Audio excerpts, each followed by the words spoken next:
Bonjour à tous. Nous sommes ravis de vous proposer cette rencontre virtuelle autour de la lecture. Frustrés de ne pouvoir vous rassembler autour de propositions culturelles en chair et en os, tant à la médiathèque qu'à la salle Jean Gabin, nous avons imaginé ce moment de partage en ligne. Donc pour ce nouveau rendez-vous, nous avons invité Jean Pavageau, comédien royanais, membre fondateur de la compagnie du 7e étage dont nous suivons le travail depuis ses débuts. Je vous laisse en compagnie de Jean, qui a choisi de vous lire Le rêve d'un homme ridicule de Fédor Dostoïevski.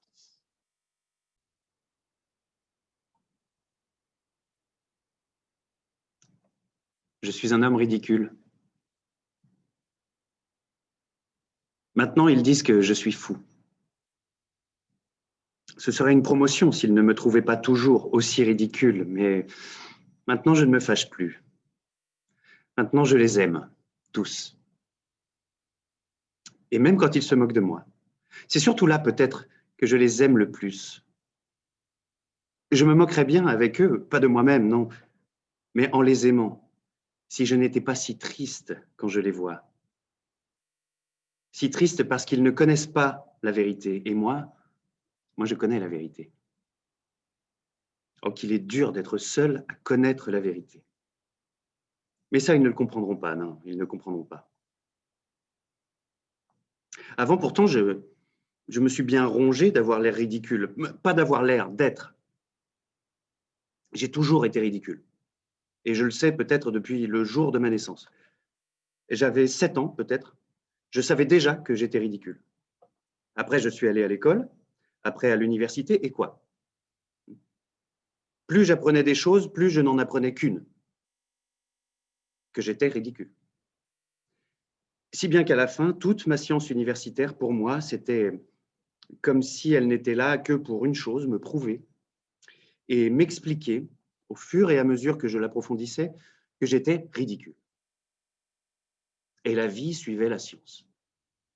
D'année en année, je sentais grandir et se renforcer en moi cette conscience perpétuelle de mon air ridicule à tous les points de vue. Mais depuis que j'étais devenu jeune homme, même si j'apprenais d'année en année et toujours de plus en plus cette particularité monstrueuse qui était la mienne, je suis, je ne sais pas pourquoi, devenu un peu plus calme. Et justement, je ne sais pas pourquoi, parce que jusqu'à maintenant, je suis incapable de dire pourquoi. Peut-être parce qu'une circonstance faisait croître une angoisse terrible dans mon âme, une circonstance infiniment plus forte que tout mon être. Je veux dire, cette conviction constante qui m'avait pénétré que tout au monde, partout, était égal. Cela, je le pressentais depuis très longtemps, mais cette conviction totale m'est venue au cours de cette année. Et bizarrement, d'un coup, j'ai senti d'un coup que ça me serait égal qu'il y ait un monde ou qu'il n'y ait rien nulle part. Je me suis mis à entendre et à sentir par tout mon être qu'il n'y avait rien de mon vivant. Au début, j'avais toujours l'impression, par contre, qu'il y avait eu beaucoup de choses dans le passé, mais après, j'ai compris que dans le passé non plus, il n'y avait rien eu. Que c'était juste, je ne sais pourquoi, une impression. Petit à petit, je me suis convaincu qu'il n'y aurait jamais rien non plus. À ce moment-là, d'un coup, j'ai cessé d'en vouloir aux hommes et je ne les ai presque plus remarqués. Vous savez, ça se disait même dans les détails les plus infimes. Par exemple, ça m'arrivait, je marchais dans la rue, je me cognais à quelqu'un. Et pas parce que je pensais à quelque chose. À quoi pouvais-je bien penser? J'avais complètement arrêté de penser à ce moment-là. Ça m'était égal. Si encore j'avais résolu ces questions, oh, je n'en avais résolu aucune. Et Dieu sait qu'il y en avait. Mais tout m'était devenu égal. Et les questions s'étaient toutes éloignées. Et donc, mais après ça, j'ai su la vérité. La vérité, je l'ai su en novembre dernier, et plus précisément le 3 novembre. Et depuis ce temps-là, je me souviens de chacun de mes instants. C'était un soir lugubre, le plus lugubre qu'il puisse y avoir. À ce moment-là, à 11 heures du soir, je rentrais chez moi et justement, je me souviens, je me suis dit que vraiment, il ne pouvait pas y avoir de moment plus lugubre, même d'un point de vue physique. Il avait plu toute la journée et c'était une pluie froide et la plus lugubre, une pluie même qui était comme féroce. Je me souviens de ça, pleine d'une hostilité flagrante envers les gens. Et là, d'un coup, vers 11 heures du soir, la pluie s'est arrêtée et une humidité terrible a commencé. C'était encore plus humide et plus froid que pendant la pluie. Et une espèce de vapeur remontait de tout ça, de chaque pierre dans la rue, de chaque ruelle, si l'on plongeait ses yeux dedans, au plus profond, le plus loin possible depuis la rue. D'un coup, j'ai eu l'idée que si le gaz s'était éteint partout, ça aurait été plus gai. Que le gaz rendait le cœur plus triste parce qu'il éclairait tout.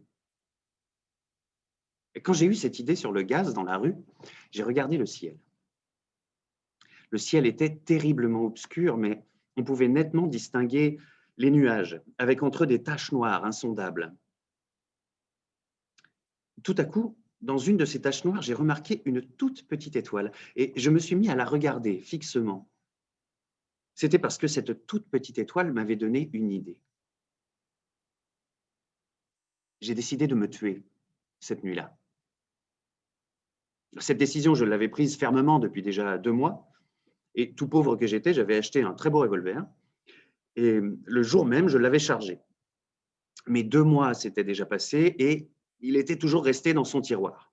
Et tout m'était tellement égal que j'avais fini par vouloir tomber sur une minute où ça me serait moins égal. Pourquoi ça, je n'en sais rien. Et donc, de cette façon, tous les soirs, en rentrant chez moi, je me disais que j'allais me brûler la cervelle. Je guettais la minute. Et là, donc, maintenant, cette petite étoile m'avait donné l'idée. J'étais décidé que ce serait absolument pour cette nuit. Et pourquoi cette petite étoile m'a donné cette idée, je n'en sais rien. Et là, pendant que je regardais le ciel, tout à coup, cette petite fille m'a saisi par le coude. La rue était déserte, il n'y avait presque plus personne. La petite fille avait dans les 8 ans un petit foulard sur les épaules avec juste une robe, toute trempée. Mais je me suis souvenu surtout de ses souliers troués et trempés. Je m'en souviens toujours. Ce sont eux, surtout, qui m'ont sauté aux yeux. Elle, tout à coup, elle s'est mise à me tirer par le coude et à m'appeler. Elle ne pleurait pas, mais d'une voix bizarrement octante. Elle criait des mots qu'elle n'arrivait pas à prononcer correctement parce qu'elle était prise de fièvre, traversée de frissons. Je ne sais pas pourquoi elle criait d'une voix terrorisée, désespérée. « Ma maman, ma maman, ma maman !» Je m'étais déjà tourné vers elle, mais je n'ai pas dit un mot. Et je poursuivais mon chemin. Mais elle me poursuivait et me tirait par le coude. Et à ce moment-là, sa voix a eu ce son qui signifie le désespoir chez les enfants vraiment terrorisés. Ce son, je le connais. Même si elle n'articulait pas les mots, j'ai bien compris que sa mère était en train de mourir je ne sais où, ou bien que quelque chose leur était arrivé, qu'elle avait couru appeler quelqu'un, trouver quelque chose pour aider sa maman. Mais je ne l'ai pas suivie. Et au contraire, j'ai eu tout à coup l'idée de la chasser. J'ai commencé par lui dire d'aller trouver un gendarme.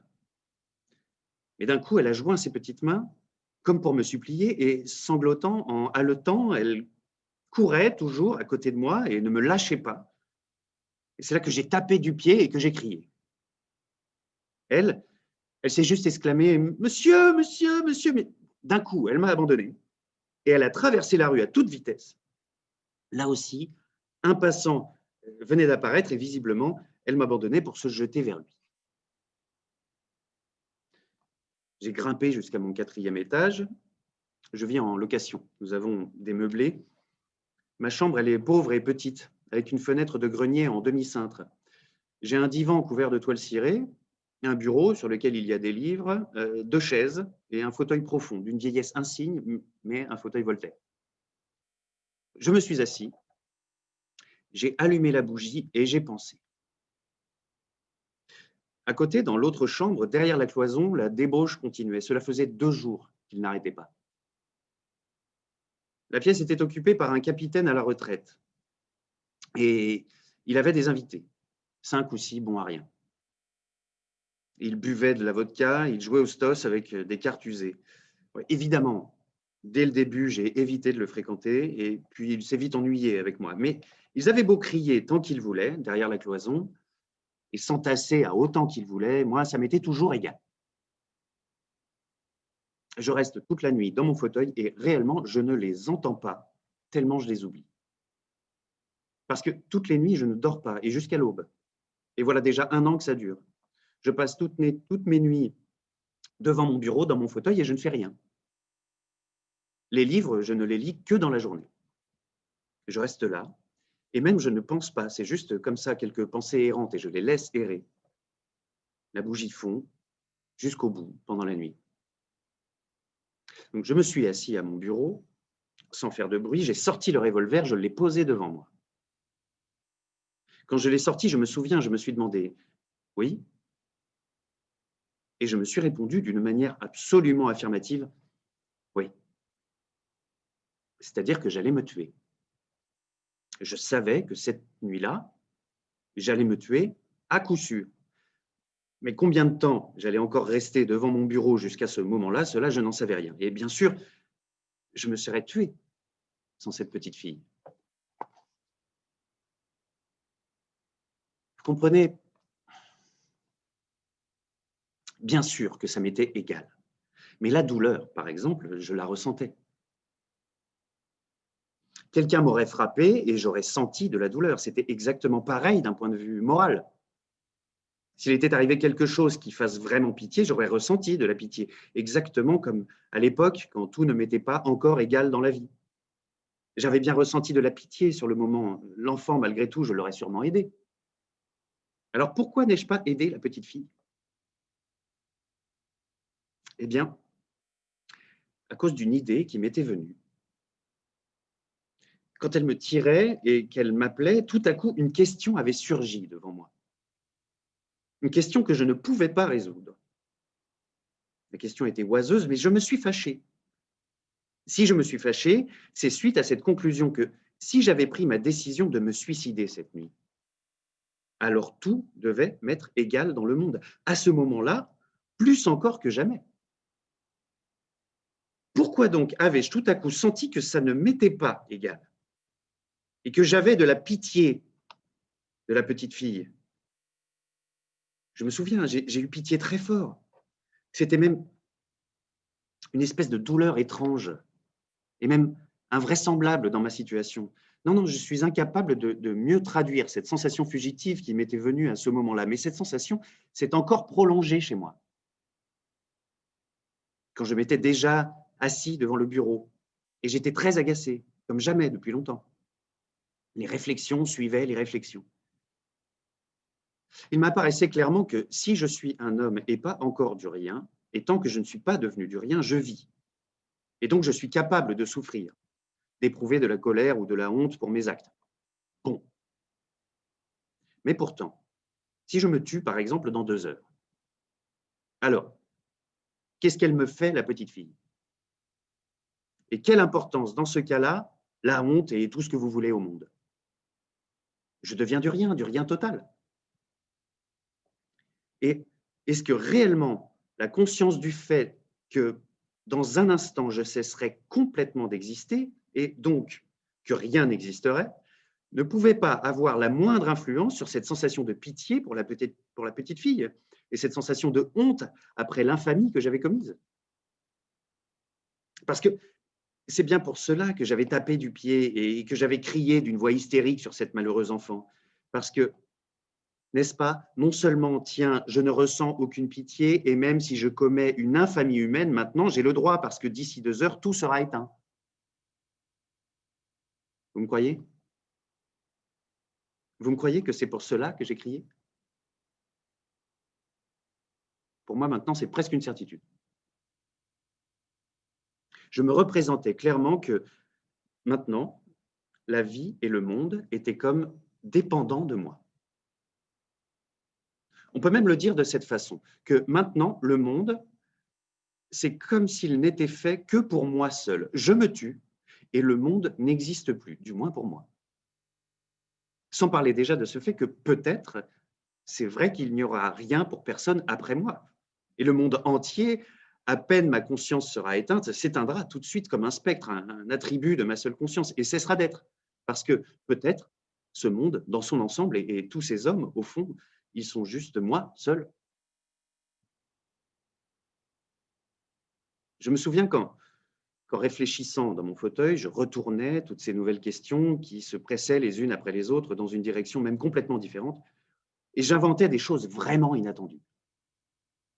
Par exemple, cette réflexion étrange m'est venue que, tout à coup, si j'avais vécu auparavant sur la Lune ou sur Mars, et que j'y ai commis l'acte, mais le plus honteux, le plus déshonorant qui puisse seulement s'imaginer, et si, là-bas, pour cet acte, on m'avait avili et déshonoré comme on ne peut le ressentir et se l'imaginer qu'en rêve, dans un cauchemar. Et si, me retrouvant après sur Terre, j'avais conservé la conscience de mon acte sur telle autre planète et que, de plus, j'ai su que jamais plus et pour rien au monde je n'y retournerai, eh bien, en regardant la Lune depuis la Terre,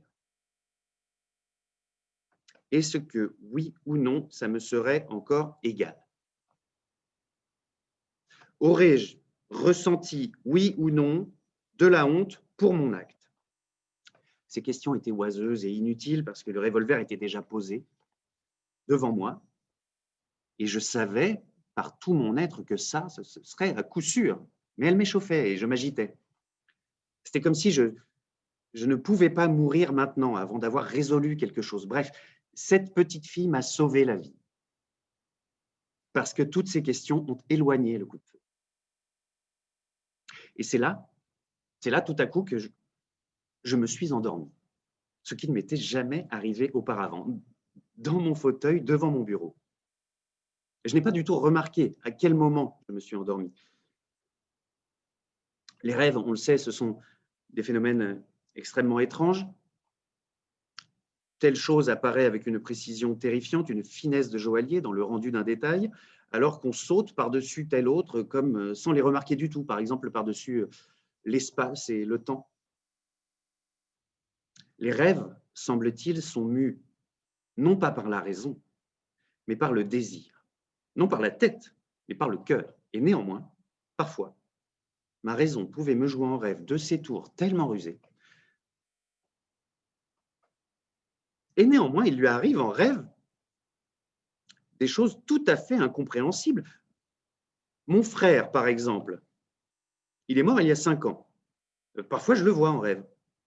Il prend une part active à mes affaires, nous sommes tous les deux très passionnés et néanmoins, moi-même, pendant toute la durée du rêve, je me rappelle parfaitement que mon frère est mort et enterré. Comment donc puis-je ne pas m'étonner de ce que, tout mort qu'il peut être, il soit quand même à mes côtés et s'agite avec moi? Pourquoi ma raison peut-elle parfaitement admettre cela? Mais il suffit, j'en viens à mon rêve. Oui, c'est alors que ce rêve m'est venu, ce rêve du 3 novembre. Ils me rient au nez maintenant. Ils me disent justement que ce n'était qu'un rêve. Mais n'est-ce pas égal que ce soit ou non un rêve, si ce rêve est venu m'annoncer la vérité? Car si une seule fois vous avez vu la vérité, si vous l'avez su, si vous l'avez vue, vous savez bien quelle est la vérité et qu'il n'y en a pas d'autre, qu'il ne peut pas y en avoir d'autre, que vous dormiez ou bien que vous viviez. Eh bien, soit, c'est un rêve, soit. Mais cette vie que vous placez si haut, j'avais voulu l'éteindre par le suicide. Alors que mon rêve, oh mon rêve, oh, il m'a annoncé une vie nouvelle, grandiose, puissante, renouvelée. Écoutez, j'ai dit que je m'étais endormi sans m'en rendre compte, et même comme en continuant à réfléchir sur les sujets qui m'occupaient. D'un coup, j'ai rêvé que je prenais le revolver et que, toujours assis, je le pointais directement sur mon cœur, pas ma tête. Moi, avant, j'avais décidé d'une façon définitive de me tirer une balle dans la tête, et plus précisément, dans la tempe droite. L'ayant pointé sur ma poitrine, j'ai attendu une seconde ou deux, et ma bougie, le bureau, le mur devant moi, se sont tout à coup mis à bouger, à tanguer. Je me suis dépêché de tirer.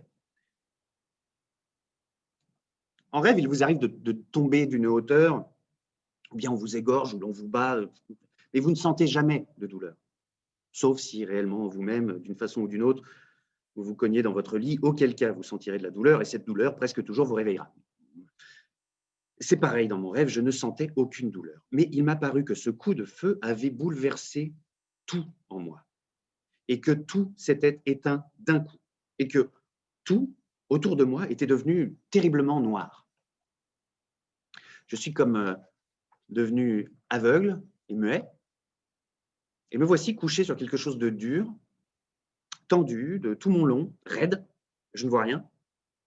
Je ne peux plus faire le moindre mouvement. Autour de moi, on marche, on crie, j'entends la basse du capitaine, les glapissements de la logeuse, et puis d'un coup, une autre interruption. Et me voici déjà porté dans un cercueil fermé. Et je sens le tangage du cercueil, et je réfléchis à cela. Et tout à coup, pour la première fois, je suis stupéfié par l'idée que, c'est-à-dire je suis mort, mort complètement. C'est une chose que je sais, et dont je ne doute pas, je ne vois pas, et je ne bouge pas, et néanmoins, je sens et je réfléchis. Mais je m'habitue très vite à cet état de fait, et très normalement, comme dans les rêves, j'accepte la réalité sans discussion. J'étais allongé, et bizarrement, je n'attendais rien, admettant, sans discussion, qu'un mort n'a rien à attendre. Mais il faisait humide. J'ignore combien de temps put s'écouler, 1 heure ou quelques jours, ou bien beaucoup de jours. Mais voilà tout à coup qu'une goutte d'eau, qui s'était infiltrée dans mon cercueil, vint tomber sur ma paupière gauche fermée, suivie 1 minute plus tard par une autre, puis 1 minute plus tard par une troisième, et ainsi de suite, et ainsi de suite. Toujours à intervalles d'1 minute. Une profonde indignation s'embrasa tout à coup dans mon cœur, et tout à coup, j'ai ressenti une douleur physique. C'est ma blessure, me dis-je. C'est le coup de feu, il y a une balle dedans. Et la goutte, elle, tombait, toujours, minute après minute, et toujours sur mon œil fermé. Et tout à coup, j'ai levé mon invocation, non pas avec ma voix, car j'étais immobile, mais avec tout mon être, vers le maître de tout ce qui m'arrivait. Qui que tu sois, mais si tu es, et s'il y a quelque chose de plus raisonnable que ce qui arrive en ce moment, permets aussi que cela soit ici. Mais si tu châties mon suicide déraisonnable par une existence qui se poursuivrait dans la monstruosité et dans l'absurde, sache que jamais, et quelles que soient les tortures qui me seraient infligées, rien ne pourra se comparer à ce mépris que je ressentirais sans dire un mot. Et même si mon martyre dure des millions d'années. J'appelais et je me tus. Pendant presque 1 minute entière, le silence continua. Et il y eut même encore une goutte qui tomba. Mais je savais, sans limite, indestructiblement, et je le croyais, que tout changerait maintenant à coup sûr. Et voilà que d'un coup, mon cercueil s'ouvrit. C'est-à-dire, je ne sais pas s'il fut ouvert ou exhumé, mais je fus pris par une espèce de créature sombre que je ne connaissais pas. Et nous nous retrouvâmes dans l'espace. Tout à coup, mes yeux virent. C'était une nuit profonde. Jamais il n'y avait eu pareille obscurité. Nous volions dans l'espace, déjà loin de la Terre. Je ne posais aucune question à celui qui me portait, j'attendais dans mon orgueil. Je ne me rappelle plus combien de temps nous volâmes, et je n'arrive pas à me représenter. Tout se passait comme toujours dans les rêves, quand on saute par-dessus l'espace et le temps, et par-dessus les lois de l'existence et de la raison, qu'on ne s'arrête que sur les points qui nourrissent les rêveries du cœur. Je me souviens que tout à coup, je vis une petite étoile dans les ténèbres. C'est Sirius ? Demandai-je tout d'un coup, incapable de me retenir parce que je ne voulais rien demander. Non, c'est l'étoile que tu as vue entre les nuages quand tu rentrais chez toi, me répondit l'être qui m'emportait. Je savais qu'il possédait comme un visage humain. Bizarrement, je n'aimais pas cet être. Je sentais même une répulsion profonde. J'attendais le néant total, je m'étais tué pour cela. Et voilà que j'étais entre les mains de cet être, pas humain bien sûr, mais qui était, qui existait. Et donc il y a aussi une vie après la mort, me dis-je, avec cette étrange frivolité du rêve. Mais l'essence de mon cœur restait en moi dans toute sa profondeur. Et s'il faut être, encore une fois, me disais-je, et vivre encore par l'implacable volonté de je ne sais qui, alors je ne veux pas qu'on triomphe de moi et qu'on m'humilie. Tu sais que j'ai peur de toi et c'est pour cela que tu me méprises, dis-je d'un coup à mon compagnon. Incapable de me retenir d'une question humiliante qui contenait un aveu et qui, enfin, et ressentant au fond du cœur comme la piqûre d'une épingle toute mon humiliation. Il ne répondit pas à ma question, mais je sentis d'un coup qu'on ne me méprisait pas et qu'on ne se moquait pas de moi et même qu'on ne me plaignait pas et que le chemin avait un but inconnu et secret et qui ne me concernait que moi seul. La peur grandissait dans mon cœur. J'attendais quelque chose dans une angoisse terrible qui me torturait le cœur. Et tout à coup, une espèce de sentiment connu et appelant au plus haut point me bouleversa. Je vis tout à coup notre soleil. Je savais que ça ne pouvait pas être notre soleil qui a donné naissance à notre Terre et que nous étions à une distance infinie de notre soleil, mais je reconnus, je ne sais pas pourquoi, par toutes les fibres de mon être, que c'était un soleil exactement pareil au nôtre, sa réplique et son double. Une sensation douce, appelante, retentit dans mon âme comme une extase. La force d'une lumière originelle, de cette lumière qui m'avait mis au monde, se répandit dans mon cœur et le ressuscita. Et je ressentis la vie d'avant, pour la première fois après ma tombe. Mais si c'est le soleil, si c'est un soleil absolument pareil au nôtre, m'écriai-je, alors où est la terre? Et mon compagnon me montra cette petite étoile qui luisait dans le noir d'un éclat d'émeraude. Nous volions droit vers elle. Et des répétitions pareilles sont donc possibles dans l'univers. C'est donc ça, la loi de la nature?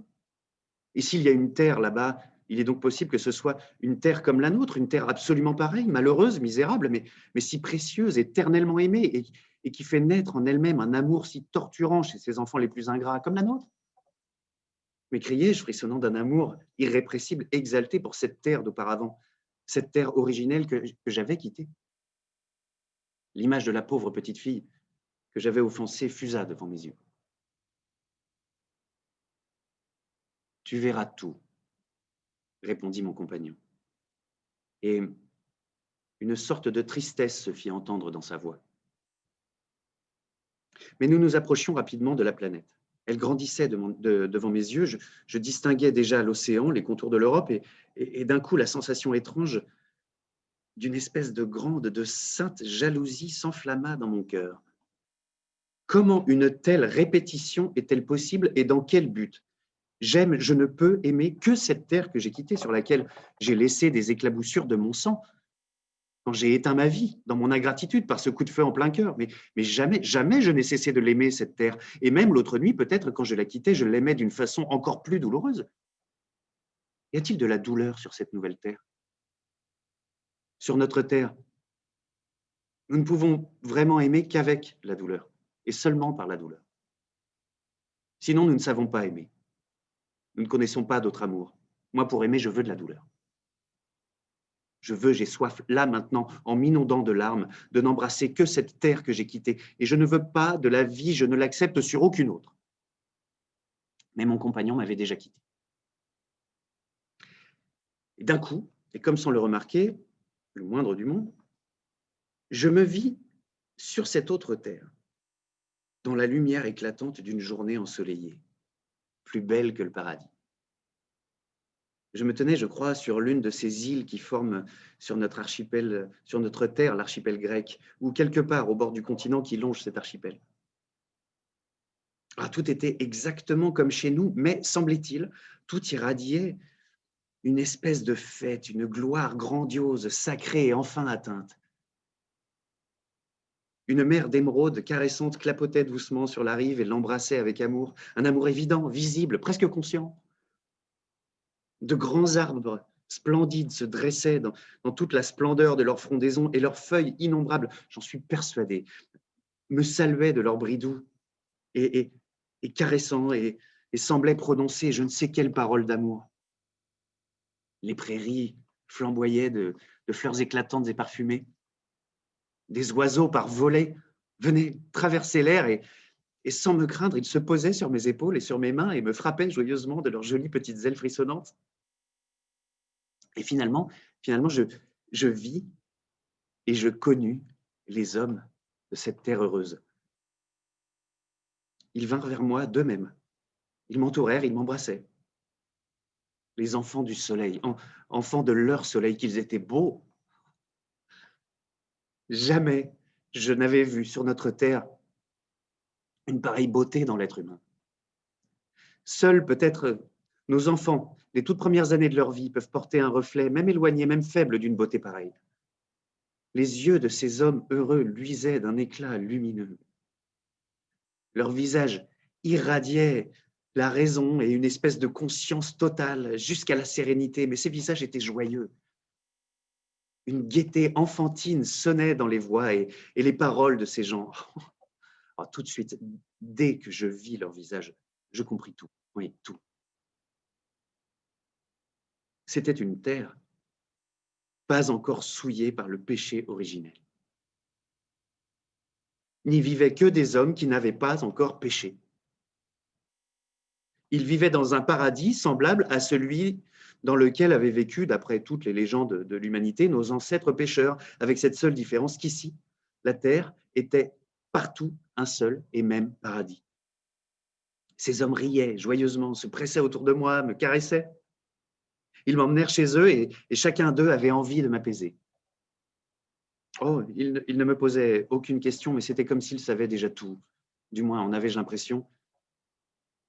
Ils voulaient chasser le plus vite possible toute trace de souffrance sur mon visage. Vous comprenez, encore une fois, et même si ce n'était qu'un rêve,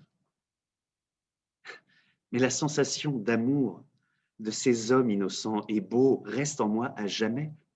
Et je sens que leur amour s'épanche en moi, aujourd'hui encore, de là-bas. Je les ai vus moi-même, je les ai connus, et j'ai acquis la conviction, je les ai aimés, j'ai souffert pour eux par la suite. Alors, je compris tout de suite, même à ce moment-là, qu'en bien des choses, je ne les comprendrais pas du tout, moi. Un progressiste russe contemporain, un salpétersbourgeois, ça me restait une énigme qu'ils sachent, par exemple, tant de choses, mais qu'ils ignorent tout de notre science. Mais je compris très vite que leur savoir parfait se nourrissait d'autres intuitions que les nôtres sur Terre et que leurs aspirations aussi étaient toutes différentes. Ils ne désiraient rien. Ils étaient en repos. Ils n'éprouvaient pas cette aspiration à connaître la vie que nous éprouvons nous-mêmes, parce que leur vie était toute plénitude. Mais leur savoir était plus profond et plus haut que celui de notre science, car notre science cherche à expliquer la vie. Elle cherche à la saisir par la raison pour apprendre à vivre aux autres. Eux, même sans la science, ils savaient comment ils devaient vivre. Et cela, je le compris, mais je fus incapable de comprendre en quoi leur connaissance consistait. Ils me montraient leurs arbres et j'étais incapable de comprendre le degré d'amour avec lequel ils les regardaient, comme s'ils parlaient avec des êtres qui leur étaient semblables. Et vous savez, je ne me tromperai pas, peut-être, si je dis qu'ils conversaient. Oui, ils avaient trouvé leur langue et je suis convaincu que les arbres les comprenaient. Ainsi regardaient-ils toute la nature. Les animaux qui vivaient avec eux dans la concorde ne les attaquaient pas et les aimaient. Ils étaient vaincus par leur amour. Ils me montraient les étoiles et ils me parlaient d'elles à propos de quelque chose que je n'arrivais pas à comprendre. Mais je suis convaincu que d'une façon ou d'une autre, ils communiquaient avec les étoiles du ciel. Et pas seulement par la pensée, non, par je ne sais quel moyen vivant. Oh, ces gens, ils ne s'acharnaient pas à ce que je les comprenne. Ils m'aimaient, même sans cela. Pourtant, je savais que eux non plus, ils ne me comprendraient jamais, et c'est pourquoi je ne leur parlais presque pas de notre terre. Je me contentais d'embrasser devant eux la terre sur laquelle ils vivaient, et sans parole, je les adorais tous. Et eux, ils voyaient cela, Et ils me laissaient les adorer, sans avoir honte de mon adoration, parce qu'ils étaient eux-mêmes pleins d'amour. Ils ne souffraient pas pour moi quand, en larmes, parfois, je leur baisais les pieds, sachant joyeusement, au fond du cœur, avec quelle force d'amour ils allaient me répondre. Parfois, je me demandais stupéfait, mais comment arrive-t-il de tout ce temps à ne pas offenser quelqu'un comme moi et à ne jamais éveiller en quelqu'un comme moi de l'envie ou de la jalousie? Je me suis souvent demandé comment j'avais pu moi-même, vantard, menteur comme je le suis, ne jamais leur parler de mes connaissances. Des connaissances dont, bien sûr, ils n'avaient pas idée. Ne pas vouloir les étonner, ne serait-ce même que par amour pour eux. Ils étaient vifs et joyeux comme des enfants. Ils vagabondaient dans leurs bois, dans leurs belles forêts, chantaient leurs belles chansons, se nourrissaient de nourriture légère, des fruits de leurs arbres, du miel de leurs forêts, du lait de leurs animaux qui les aimaient. Pour leurs vêtements et pour leur nourriture, ils ne travaillaient qu'un peu, sans fatigue. Ils avaient de l'amour.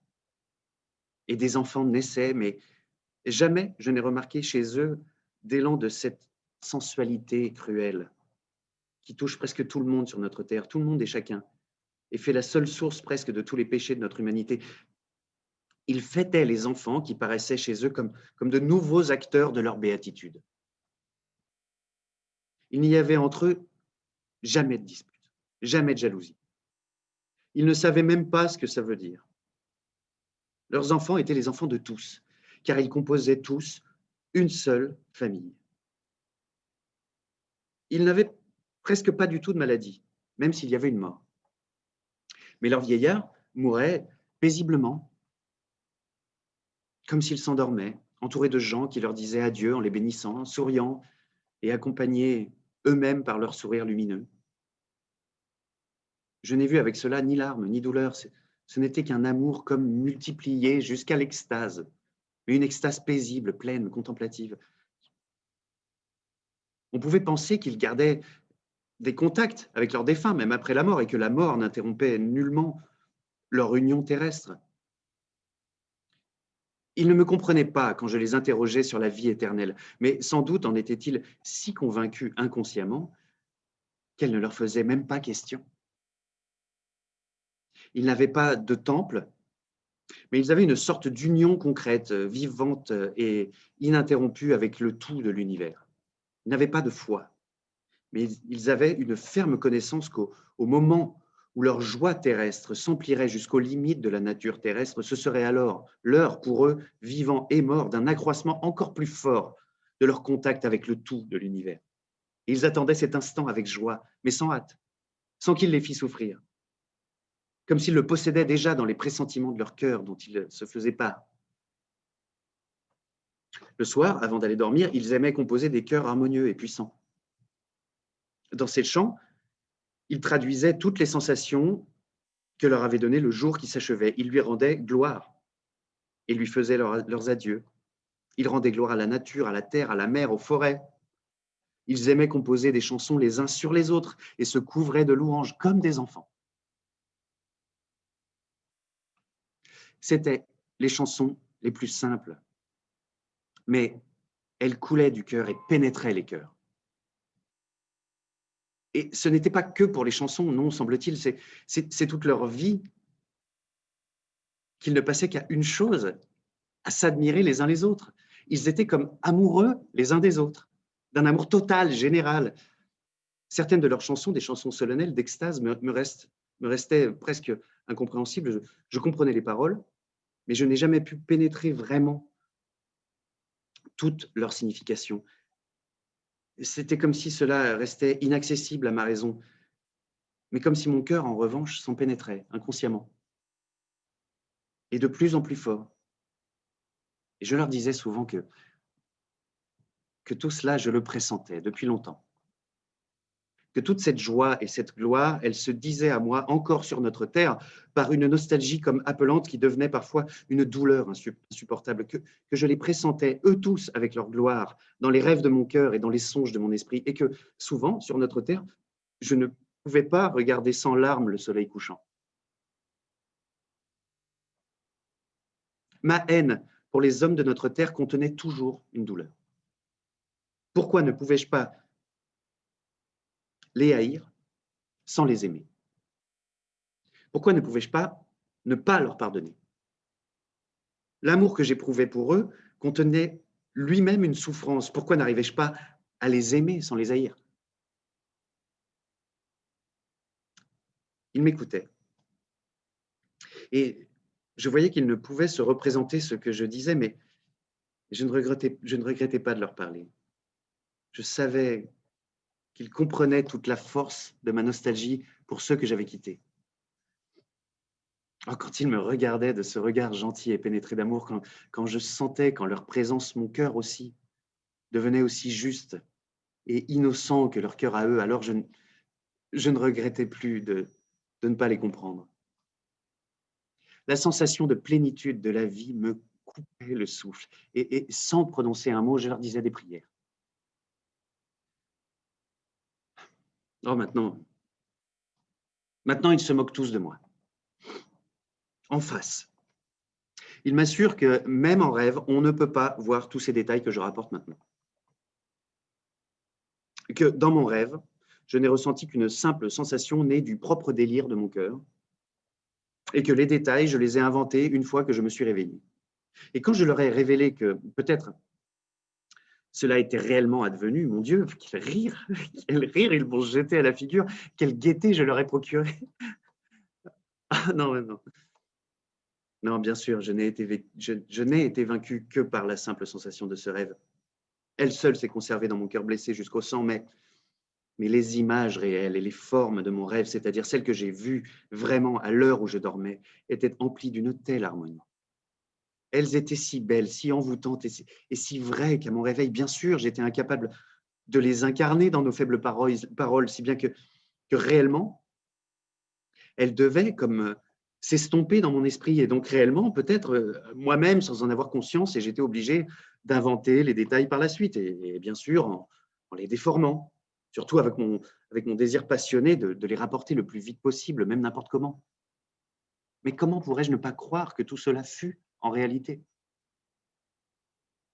C'était peut-être 1000 fois mieux, plus lumineux, plus pénétré de joie que je ne le raconte. Je veux bien que ce soit un rêve, mais tout cela ne pouvait pas ne pas être. Vous savez, je vais vous dire un secret. Tout cela, peut-être bien, c'était tout, sauf un rêve. Parce qu'il y a une chose qui s'y est passée. Une chose vraie jusqu'à une telle horreur qu'elle n'aurait pas pu me venir dans mon rêve. Je veux bien que ce rêve ait été le produit de mon cœur, mais est-ce que le cœur seul était capable de faire naître cette vérité abominable qui m'est advenue par la suite? Comment aurais-je pu inventer cela tout seul et le rêver dans mon cœur? Comment mon cœur frivole, mesquin, comment ma raison insignifiante ont-ils pu s'élever jusqu'à une telle révélation de vérité? Jugez vous-même. Jusqu'à maintenant, je le cachais, mais maintenant, cette vérité, je vais la dire jusqu'au bout. Le fait est que je les ai tous corrompus. Oui, oui. À la fin, je les ai tous corrompus. Comment cela a pu se produire? Je ne sais pas, je ne m'en souviens plus très bien. Le rêve traversa des millénaires et ne me laissa que la sensation d'un tout. Je sais seulement que la cause du péché originel, c'était moi. Comme une trichine dégoûtante, comme un atome de peste qui contamine des pays tout entiers. Ainsi, moi-même, j'ai contaminé toute cette terre qui, avant moi, vivait heureuse et sans péché. Ils apprirent à mentir. Ils aimèrent le mensonge. Ils connurent la beauté du mensonge. Ou peut-être cela commença-t-il innocemment par une plaisanterie, une coquetterie, un jeu entre amoureux, réellement peut-être par un atome. Mais cet atome de mensonge s'enfonça dans le cœur et leur plut. Puis très vite naquit la sensualité. La sensualité engendra la jalousie la cruauté. Oh, je ne sais pas, je ne me souviens plus, mais très vite, le premier sang jaillit.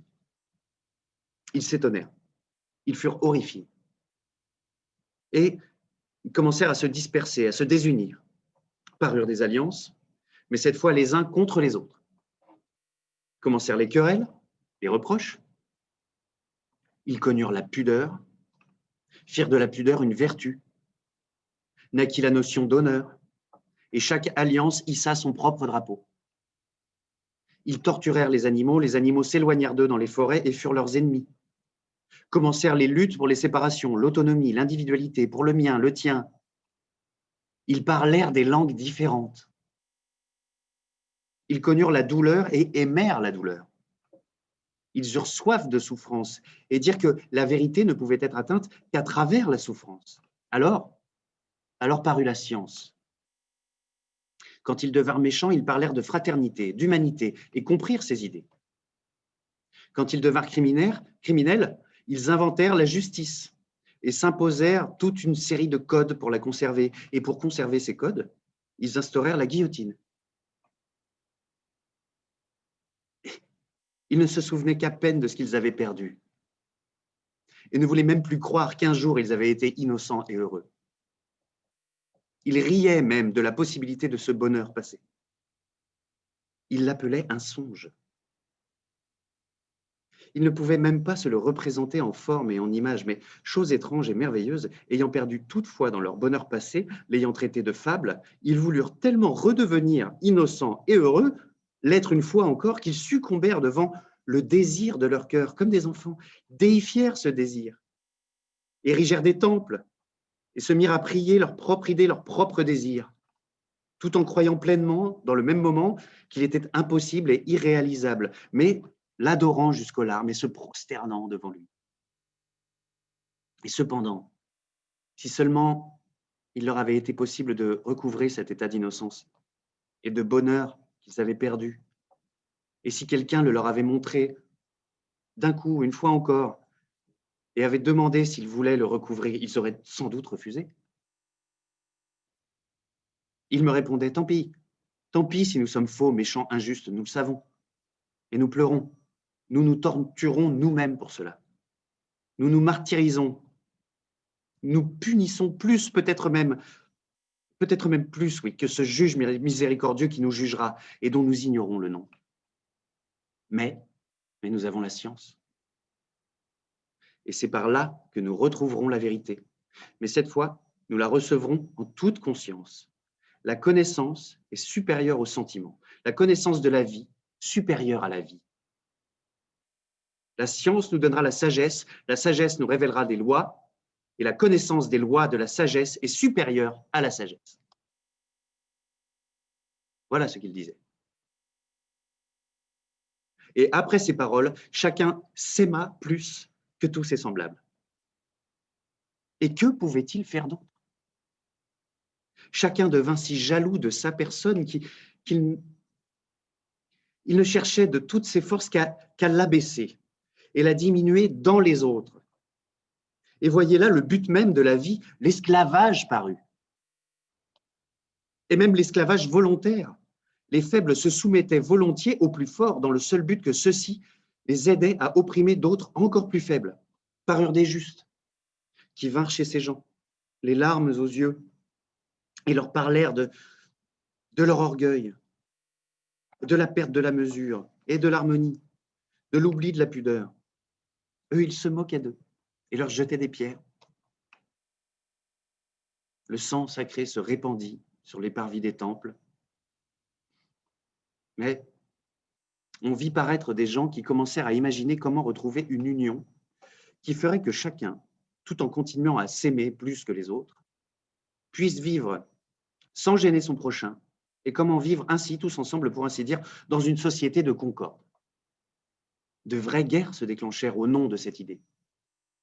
Tous les belligérants croyaient en même temps que la science, la sagesse et l'instinct de conservation obligeraient finalement les hommes à s'unir dans une société de concorde et de raison. Et donc, en attendant, pour accélérer le processus, les sages s'efforçaient aussi vite que possible d'exterminer ceux qui ne l'étaient pas et qui ne comprenaient pas leur idée, pour qu'il ne mette pas d'obstacle à son triomphe.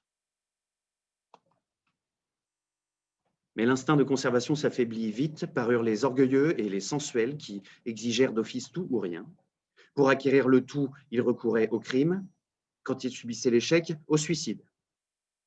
Parurent des religions qui vénéraient le néant et l'autodestruction au nom d'un apaisement éternel dans le rien. À la fin, ces hommes s'épuisèrent dans un travail absurde et la souffrance parut sur leur visage. Et ces hommes proclamèrent que la souffrance est la beauté, car seule la souffrance est porteuse de pensée. Ils chantèrent la souffrance dans leurs chants. Je marchais parmi eux en me tordant les bras et je pleurais sur eux, mais je les aimais peut-être encore plus qu'avant, quand il n'y avait aucune souffrance sur leur visage, quand ils étaient encore innocents et si beaux. J'aimais leur terre qu'ils avaient souillée plus encore qu'au moment où elle était un paradis, et seulement parce que le malheur y était apparu. Hélas, j'avais toujours aimé le malheur et la douleur, mais seulement pour moi-même, pour moi-même. Et sur eux, je pleurais, je les plaignais, je tendais les bras vers eux, je m'accusais, me maudissais, me méprisais au désespoir. Je leur disais que tout cela, c'est moi qui l'avais fait. Moi seul, c'est moi qui leur avais apporté la perversion, le poison, le mensonge. Je les suppliais de me clouer sur une croix. Je leur montrais comment faire une croix. Je ne pouvais pas, je n'avais pas la force de me tuer tout seul, mais je voulais qu'ils m'infligent des supplices. J'avais soif de supplices. J'avais soif de répandre mon sang dans ces supplices jusqu'à la dernière goutte. Mais eux, ils ne faisaient que se moquer de moi. Et ils finirent par me prendre pour un innocent. Ils me justifiaient. Ils disaient qu'ils n'avaient reçu que ce qu'ils désiraient eux-mêmes. Et qu'il ne pouvait pas ne pas y avoir ce qu'il y avait maintenant. À la fin, ils me dirent que je devenais dangereux et qu'ils me mettraient dans un asile si je ne me taisais pas. Alors la douleur pénétra dans mon âme avec une telle force que mon cœur se serra et je sentis que j'allais mourir. Et là, c'est là que je me suis réveillé. Et j'ai commencé par bondir, plein d'une surprise extrême. Et jamais rien de pareil ne m'était arrivé, même jusqu'au détail, au petit rien. Jamais je ne m'étais endormi, par exemple, de cette façon dans mon fauteuil. Là, d'un seul coup, debout, le temps de reprendre mes esprits, j'ai vu devant moi, dans un éclair, mon revolver tout prêt, chargé. Mais en un instant, je l'ai repoussé. Oh, maintenant. La vie. La vie. J'ai levé les bras, j'ai invoqué la vérité éternelle. Je n'ai pas invoqué, j'ai pleuré. L'exaltation, une exaltation sans limite, qui soulevait tout mon être. Oui, la vie. Et puis le prêche. Le prêche. J'ai pris cette décision en une seconde. Et bien sûr, pour toute la vie. J'irai prêcher, je veux prêcher. Quoi? La vérité, car je l'ai vu de mes yeux, vu en toute sa gloire. Et donc, depuis ce temps, je prêche. Et puis j'aime tous ceux qui se moquent de moi. Et je les aime plus que les autres. Pourquoi, je ne sais pas, et je ne peux pas l'expliquer, mais bon, soit. Ils disent que même maintenant, je m'y perds. C'est-à-dire que si je me suis tellement perdu maintenant, qu'est-ce donc qu'il en sera plus tard? Vérité vraie, je m'y perds. Et plus tard, peut-être, ce sera encore pire.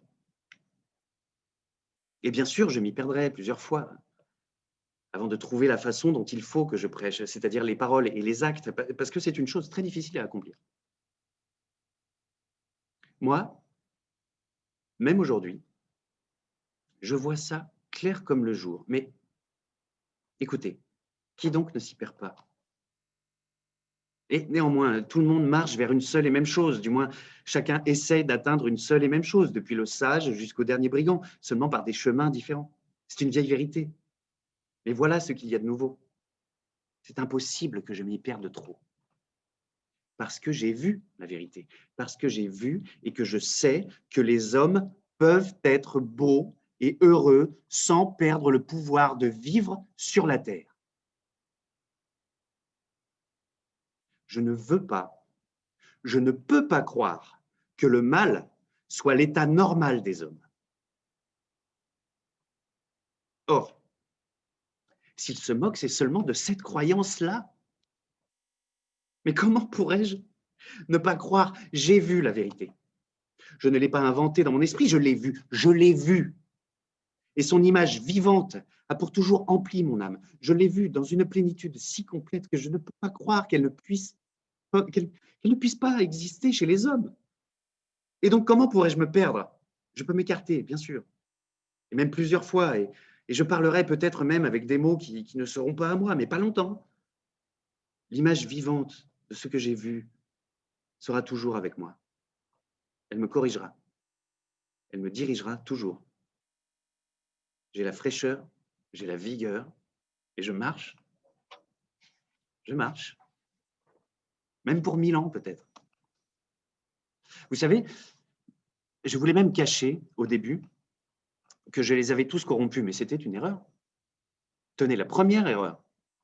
Mais la vérité m'a chuchoté que je mentais, et elle m'a préservé, elle m'a dirigé. Mais comment faire le paradis? Je ne sais pas, parce que je ne sais pas le dire avec des mots. Après mon rêve, j'ai perdu les mots. Du moins, tous les mots principaux, les plus utiles.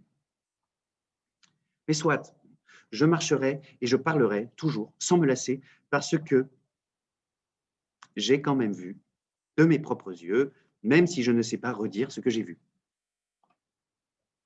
Mais voilà bien la chose qu'ils ne comprennent pas, ceux qui se moquent.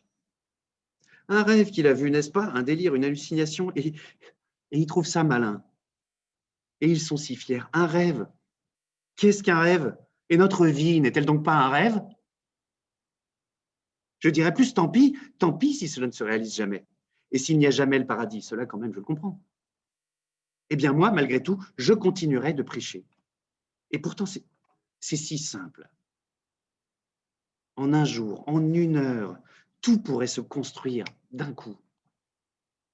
Ce qui compte, aime ton prochain comme toi-même. Voilà ce qui compte. C'est tout. Et il ne faut rien d'autre. Tu trouveras tout de suite comment construire. Et pourtant, tout cela, ce n'est rien qu'une vieille vérité que l'on rabâche, qu'on a lue des billions de fois. Mais voilà, elle n'a pas pris racine. La conscience de la vie est supérieure à la vie, la connaissance des lois du bonheur supérieure au bonheur. Voilà ce qu'il faut combattre. Et je combattrai. Et si seulement tout le monde le voulait, tout se construirait d'un coup.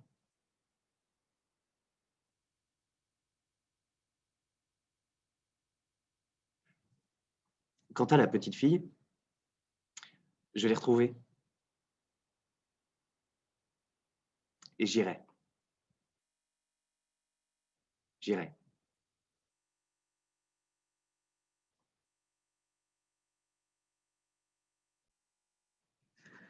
Eh bien, merci à Jean Pavageau pour cette belle lecture, un texte extraordinaire de Dostoïevski qui est moderne et magnifique. Voilà, et merci à vous surtout de nous avoir suivis pour cette première lecture en ligne. Il y en aura certainement d'autres, on vous tiendra au courant. À très bientôt.